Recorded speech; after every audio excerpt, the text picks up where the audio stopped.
آئے ہوں گے انشاءاللہ، تو آپ کے سامنے یہ ہاتھ پہن کے بیٹھا، آپ بھی انشاءاللہ پہنے ہیں نا انشاءاللہ، خوش رہیں قریب آئیں اور دعا کریں، یہ دوبارہ آپ کے پاس آئے، اسی طرح آپ کی کلاس میں بیٹھے، پھر یہ قرآن مجید میں اس کو بھی یہ نصیحت کرتا ہوں کہ والدین کو اس کو دوبارہ دے دیں تاکہ یہ 6 ماہ سال اور زکوٰۃ پر لگائے تاکہ قرآن مجید میں پختہ ہو سکے اور قرآن مجید کو اس طرح پڑھے جس طرح اس کو پڑھنے کا حق ہے۔ قرآن مجید کا حق ادا ہو ہی نہیں سکتا، بندہ ساری زندگی پڑھتا ہے، اجر ہی اجر ہے، دن پڑھے رات پڑھے صبح پڑھے شام پڑھے، اس کا اجر ہی اجر ہے، اجر سے خالی ہے۔ سبحان ربک رب العزت عما یصفون یا رب العالمین الذی بجلالہ وعظمتہ وإلهكم إله واحد لا إله إلا هو الرحمن الرحيم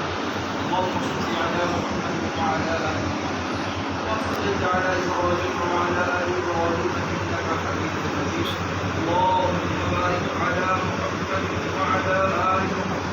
كما باركت على إبراهيم وعلى آل إبراهيم إنك حميد مجيد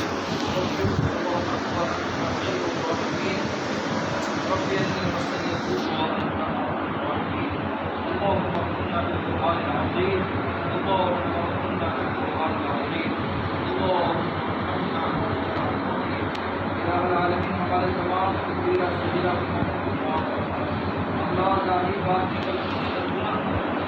یا رحمان یا رحیم ہمیں اہل قرآن کے ساتھ شامل فرما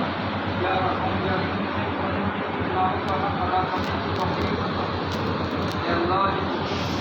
بڑا ہے پڑھ رہے ہیں اللہ ان کا پڑھنا پڑھانا اپنی بارگاہ میں قبول فرما اللہ یا بارش کو قبول فرما اللہ استقامت کو نصیب فرما اللہ والدین کے لیے روٹی نجات اللہ اللہ ہماری قوم کے دعوت کو اپنی بارگاہ میں قبول فرما ہم سب کے ہاتھ پہ رحم فرما اللہ اس کو ہم ہمارے دل دلیل اور کو ہاتھ بنا اللہ اس کو ہمارے دل کو ہماری نیتوں کا پیغام بنا اللہ اس کو ہمارے دل کو ہماری معاشی شفا اور رحمت بنا اللہ ہم کو قرآن کی زیادہ سے زیادہ پڑھنے کی توفیق عطا فرما ربنا تقبل منا انک انت السمیع العلیم